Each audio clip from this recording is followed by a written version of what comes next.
वर्तमान समय कितना अद्भुत होता जा रहा है। लोग छोटी छोटी बात को लेकर झगड़ा करने लगे हैं और आजकल तो अखबारों में एक नया कारनामा छप रहा है जिसे लोग रोड रेज के नाम से जानते हैं।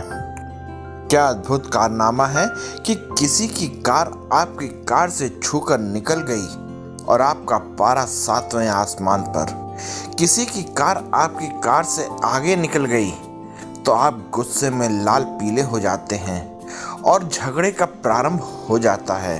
हम यह भी भूल जाते हैं कि घर में हमारे माता पिता अथवा पत्नी बच्चे इंतजार कर रहे हैं। कुछ अनहोनी हो गई तो उनका क्या होगा, उनकी उम्मीदों का क्या होगा।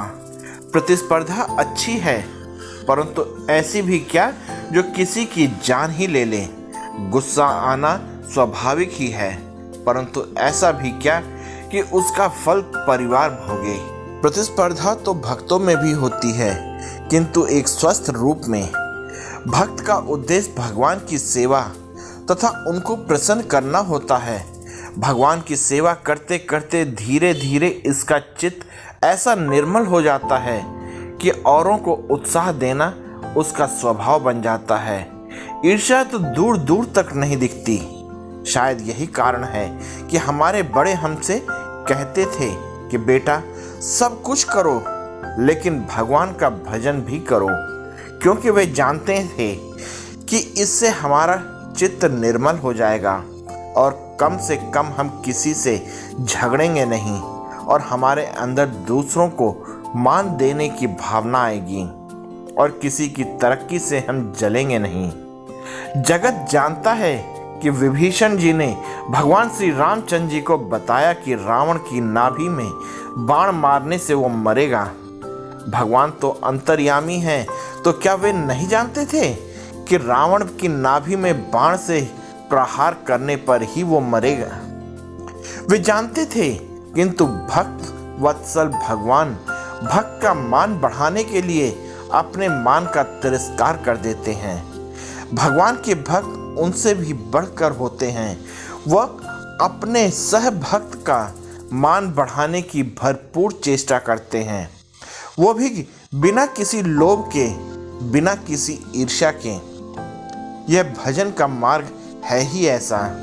इसमें भक्ति अपना पराया कुछ नहीं देखती किंतु साधु की नजर में सभी प्राणी उसके प्रभु के हैं, अतः सभी प्राणी उसके अपने ही हैं। रावण को मारने की युक्ति विभीषण ने दी। राम भक्त हनुमान ने राम भक्त विभीषण को इसका श्रेय लेने दिया, जबकि रावण के वध के मूल में श्री हनुमान हैं।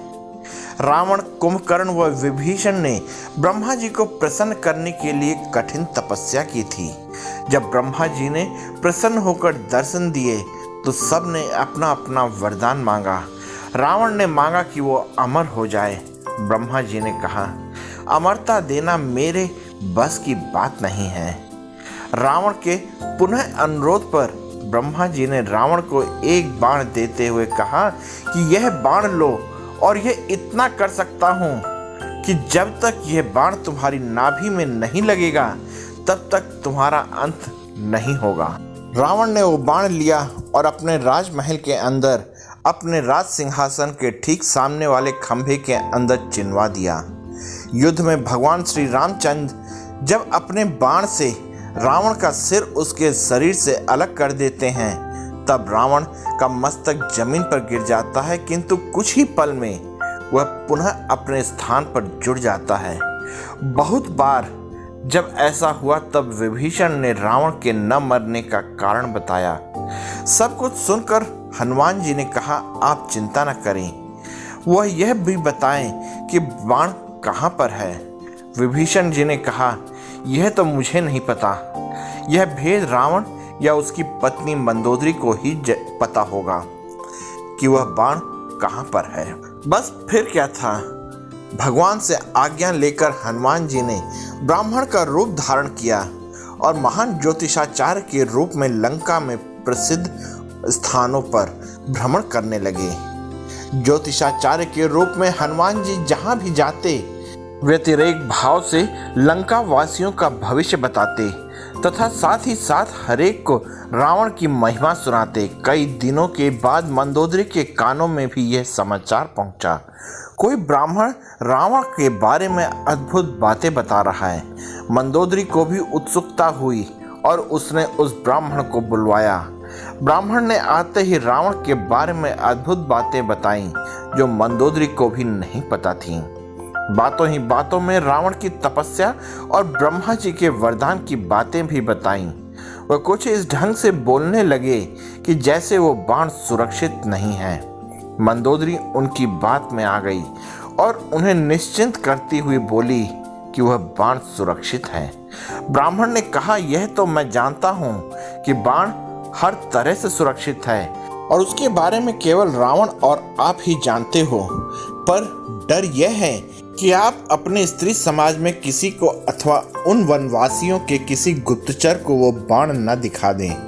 हनुमान जी की वाक्पटुता में से प्रभावित होकर मंदोदरी के मुख से निकल गया कि हे ब्राह्मण देव, आप बिल्कुल निश्चिंत रहें कि कोई गुप्तचर उस बाण का पता लगा सकता है या देख सकता है, क्योंकि वह बाण रावण ने बड़े ही सुरक्षित ढंग से राजमहल में अपने सिंहासन के सामने वाले खंभे में चिनवा रखा है।